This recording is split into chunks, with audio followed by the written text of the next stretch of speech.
Good evening, visitors, and welcome to the Australian War Memorial's Last Post ceremony. My name is Dan Hiscock, and joining us today from the Australian Army is Warrant Officer Class 1, Ben Munro. We warmly welcome the family of Lieutenant Harold William Thompson, whose story will be told shortly. This evening, we are honoured to acknowledge Lieutenant General Michael Cederholm, Commanding General, 1 Marine Expeditionary Force, United States Marine Corps, accompanied by Commodore David Landon, Joint Operations Command, Director General Campaigning and International Engagement, Royal Australian Navy, Mr. Sungjabak, President of the War Memorial of Korea, Mr. Stuart McLaurin, President of the White House Historical Society, accompanied by the Honourable Christopher Ellison, Chancellor of the Notre Dame University, and the accompanying delegations. We also warmly welcome Dr. David Mussington, Executive Assistant Director for the Infrastructure Security Division, part of the Cyber Security and Infrastructure Security Agency, United States, and the Walk for Four Warriors delegation in attendance this evening. As always, we welcome the veterans who have served, those still serving, and the families that love and support them. The live stream of this ceremony is made possible by the Returned and Services League of Australia and the RSL and Service Clubs Association, and we welcome members who are watching the broadcast of this ceremony across Australia. During this evening's ceremony, wreaths will be laid at the base of the pool of reflection by family and visitors to the memorial. Now, if you're able, I invite you to please stand and join in singing the National Anthem.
Thank you. If you wish to and you're able, please be seated.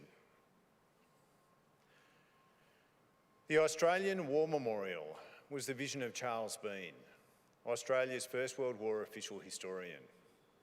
Bean landed with the Australian troops on Gallipoli and stayed with them at the front through to the end of the war. The idea of this national memorial and museum came to him at Pozières, France, in the depths of the bloody fighting of 1916. Bean's idea was that this would be a place where families and friends could mourn loved ones buried in faraway places. It would also be a place that could help all Australians understand what these men and women had endured and what they had done for us. Bean's vision, to which we remain true, is best expressed as inscribed in the entrance to the memorial's galleries. Here is their spirit in the heart of the land they loved, and here we guard the record which they themselves made. Tonight, we will read the story behind just one of those on the Roll of Honour, which lists the names of more than 103,000 men and women who have given their lives for us in war and on operations for more than a century. But first we present a lament, Flowers of the Forest. Wreaths or floral tributes will now be laid at the base of the pool of reflection.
Today we remember and pay tribute to Lieutenant Harold William Thompson.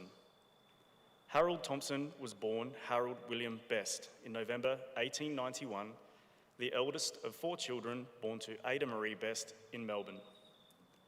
By 1900, Ada and her 4 children were living with architect Arthur Thompson in Fitzroy, and the children were given his surname.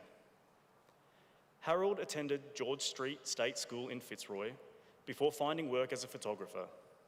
He also spent 4 years with the junior cadets, attaining the rank of captain before joining the senior cadets as a lieutenant in July 1911. He was promoted to captain in the senior cadets in August 1913 at the age of 23.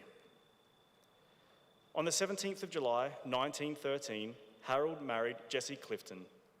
The couple moved into a 2-storey townhouse on Gore Street in Fitzroy, and on the 29th of November, Jessie gave birth to the couple's only son, Jack Thompson.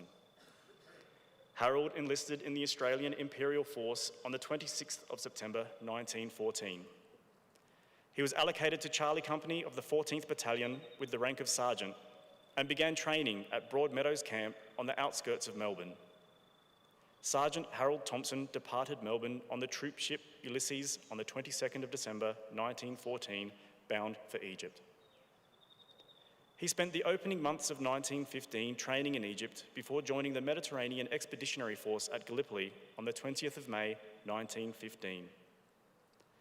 On the 26th of June 1915, Harold was severely wounded in action and evacuated off Gallipoli. He was admitted to St George's Hospital on Malta with an explosive shell wound to his skull, a bomb wound to his right shoulder, and mild amnesia. Given the severity of his condition, he was sent to England for treatment. After recovering from his wounds, Harold rejoined the 14th Battalion at Mudros on the Greek island of Lemnos in October, before returning to Egypt. Harold was promoted to Company Sergeant Major on the 1st of May 1916. His battalion left Egypt in June, arriving at Marseille in southern France a week later. By the end of the month, Harold was in hospital again, having suffered a gunshot wound to his right arm outside Bologna on the 29th of June. He rejoined the 14th Battalion on the 20th of July 1916, in time for its first major action at Pozières. Harold was promoted to second lieutenant on the 6th of August 1916 and spent the rest of 1916 moving between the Somme and the Ypres section in Belgium. Harold began 1917 with a promotion to lieutenant. He was seconded to the 4th Training Battalion in England in mid-February and left the Western Front for Codford in England. In September, he was court-martialed for attempted fraud. Found guilty, he was reprimanded and stripped of his seniority as punishment. He returned to the 14th Battalion in November 1917 and passed another bitter winter in the Somme Valley. Harold had a difficult start to 1918. By mid-February, he had been gassed 3 times and been admitted to the 24th General Hospital. After treatment, he was evacuated to England and admitted to the 3rd London General Hospital. It took him 2 months to recover from issues caused by the gas attacks, suffering respiratory issues, vision problems, pain in his temples, and severe insomnia. Harold returned to France in late April 1918, eventually joining the 14th Battalion outside Villers-Bretonneux. On the 19th of July 1918, Harold was awarded the Military Cross for conspicuous gallantry and devotion to duty during a raid on Bois de Verre outside Corby in mid-June. The commendation read, "This officer organised and led a party of 30 men against the enemy position.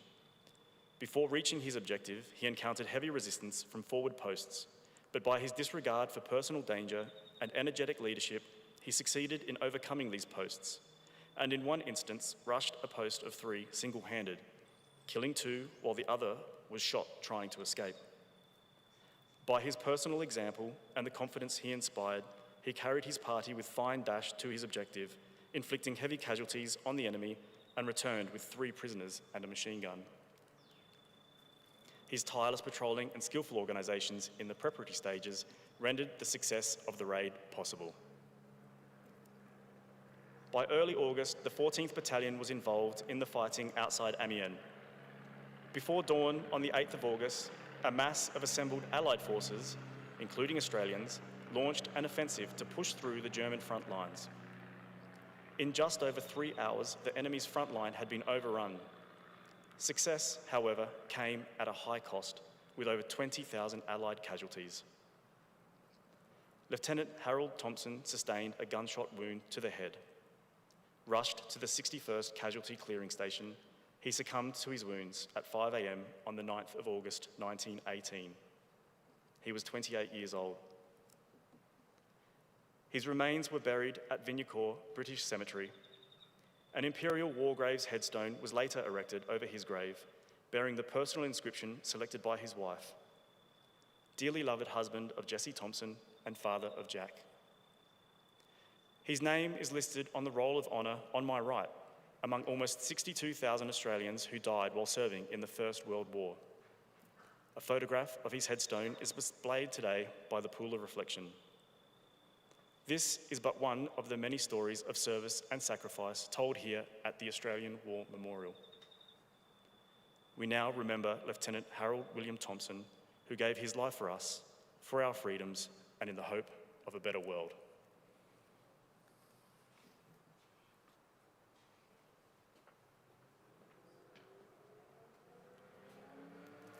Please stand for the reading of the Ode and sounding of the last post.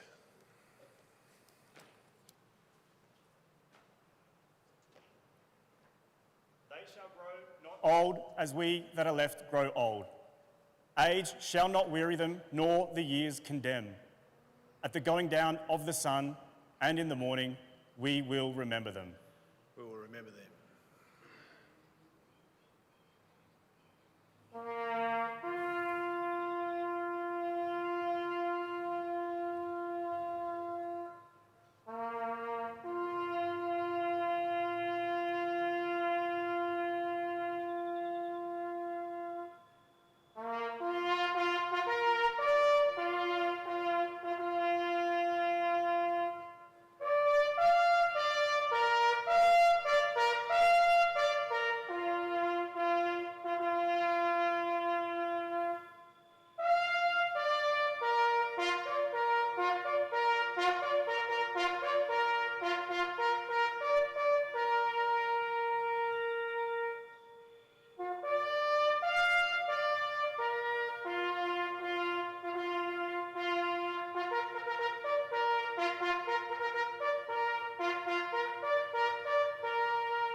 Lest we forget.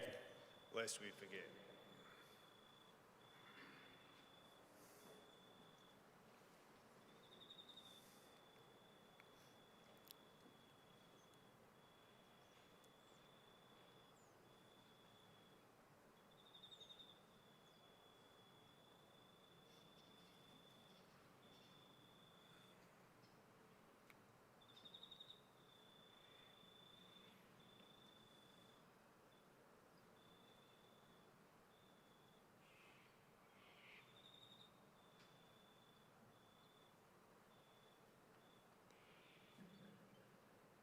We leave you this evening with the words of the memorial's founder, Charles Bean.